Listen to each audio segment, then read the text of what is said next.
Voilà. Qu'est-ce qui fait qu'on a des valeurs qu'on partage ensemble, on les met au débat, on les met au travail. Donc la question du débat public, hein, ce que vous avez dit, mais je ne crois pas qu'il y ait de co-construction sans débat public. Autant je pense qu'il faut être dans l'agir et dans l'action, quand on le connaît on va pas dire l'inverse, mais par contre, si on ne prend pas le temps d'entendre, d'écouter plus exactement, ben, on ne saura pas comment agir et on n'aura surtout pas la posture d'évaluation dont tu parlais tout à l'heure. C'est-à-dire la posture de qu'est-ce qu'on a réussi à faire ou pas, eh bien, on ne la saura pas. Moi, j'ai eu la chance d'aller dans des communautés au Brésil qui faisaient le budget participatif. Et en fin de compte, ce qui m'a intéressé avec eux, ce n'était pas tellement la question de l'argent, c'était la question du processus. C'est-à-dire qu'en fait, ils prenaient une première option sur qu'est-ce qui était essentiel de faire. Donc, c'est une orientation. Il y avait un choix après de travail avec eux sur l'orientation, sonnant et trébuchant, et négocier avec la municipalité, ce qui était une façon de lutter contre la corruption d'ailleurs des services municipaux. Puis après, surtout, les mêmes habitants contrôlaient que c'était bien fait. C'est-à-dire que c'est tout le bout de la chaîne. Et ça, c'est intéressant du point de vue du processus. Parce que je crois qu'avec les jeunes, il y a quand même quelque chose aussi, on est toujours attendu sur « mais vous dites, mais en fait, en bout de course, qu'est-ce qu'il y a ?»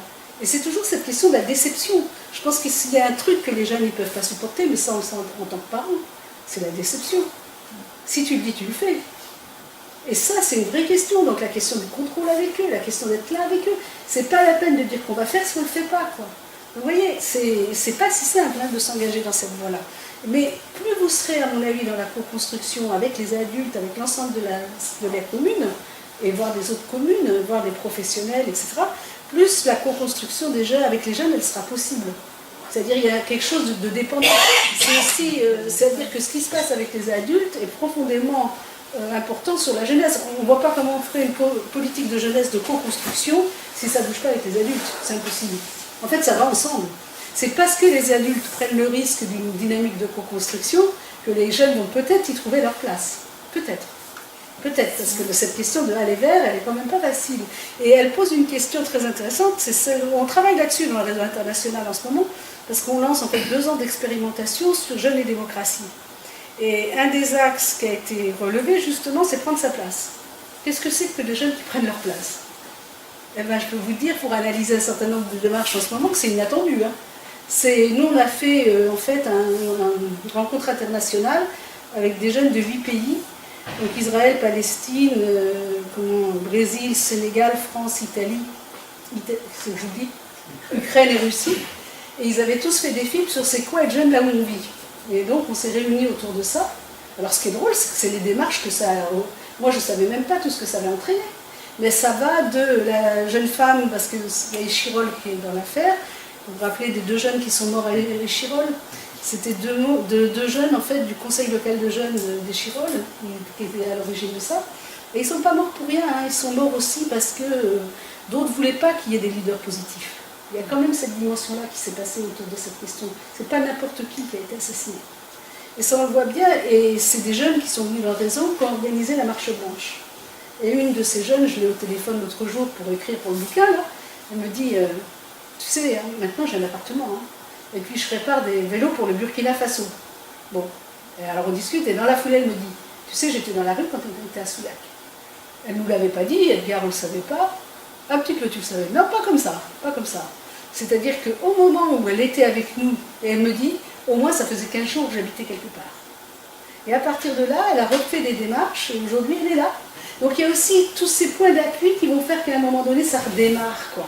Ça aussi, je crois que c'est un truc de la jeunesse. C'est quoi il y en avait un, il me croisait Jean Pouloir, il était de Paris 20e, là, club de prévention. Il me disait, Madame, appelez-moi requin. Je peux vous dire que c'était pas des plus simples.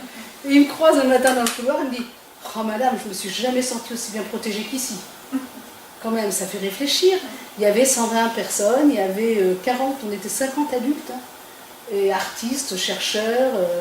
Et c'est vrai qu'on a une espèce d'émerveillement aussi vis-à-vis de cette jeunesse, pas au sens bête d'être émerveillé, mais c'est quand même un émerveillement pour moi même quotidien de se dire qu'on a la chance de recevoir une nouvelle génération.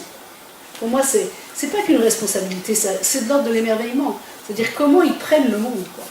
Et moi, alors, pour le dire, j'ai été très accidentée ces derniers temps, là, donc très, très fixée, là, moi qui bouge tout le temps. Et du coup, je me suis mis à la tablette. Et du coup, je me suis mis à Facebook. Et ben, je suis avec tous les jeunes du monde, là, en réseau sur Facebook. Mais ils m'envoient des petits messages, et comment ça va, et comment tu vas, et on pense à toi. Mais c'est sympa, hein, du Sénégal, du Brésil. Mais c'est ça aussi les jeunes aujourd'hui, c'est aussi cette interactivité-là, qui leur est immédiate. Hein, quand on a été les accueillir à l'aéroport, là, en 5 minutes, ils faisaient les mêmes danses, les mêmes musiques, là, de la Russie, de l'Ukraine, des Israéliens. C'était incroyable. Il y avait Edgar qui était très adapté déjà, tu te rappelles? Et donc, c'est vrai que c'est des moments comme ça qui vous donnent aussi cette énergie d'émerveillement. On ne peut pas être que sur l'effort, quoi. Si c'est un effort, ça ne marchera pas en plus. Hein. Donc, qu'est-ce qui fait que ça nourrit d'émerveillement que de faire de la démocratie? Anne qui connaît bien la question, c'est pas tous les jours émerveillant quand même. Hein. Il y a des fois c'est dur, non mais c'est dur. En plus les jeunes, des fois, qu'est-ce qu'ils nous cassent les pieds quoi. Quand ils squattent tel bout de hall, non mais ils sont pas drôles tous les jours. Hein. Il y a même des moments où on a bien envoyé des... Non, c'est vrai. Bon, donc comment on fait avec ça? Et alors il y a une autre question qui est posée avec ça, c'est ce que tu posais Bernard, c'est celle des lieux. Il n'y a pas de jeunes sans lieu. Alors c'est vrai que j'ai beaucoup épris avec Edgar Laloux et Henri Cohen-Solal sur cette question parce qu'ils ont quand même pris le risque de créer 30 lieux d'accueil de jeunes en Israël, dans les quartiers populaires, avec des jeunes qui ne sont pas non plus les plus pratiques, et pas seulement qu'avec les jeunes des quartiers populaires. Et ça, c'est aussi important, et aussi avec des villages de la tolérance, avec les jeunes palestiniens, qui sont des lieux dans lesquels un des principes de leur travail, et ils le tiennent pour de vrai, ce qui n'est quand même pas simple, c'est ne jamais exclure. Bon, qu'est-ce qui fait qu'on n'exclut pas d'un lieu? Ben ça, je peux vous dire que ça donne à réfléchir. Et je pense que cette question, et en France on a des points d'appui.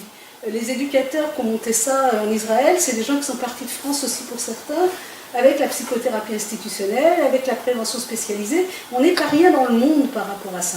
Moi aussi, ça c'est sûrement une des choses que j'ai la chance de vivre, c'est de me rendre compte de ce que représente pour d'autres pays ce qu'on a inventé en France sur les questions de la jeunesse.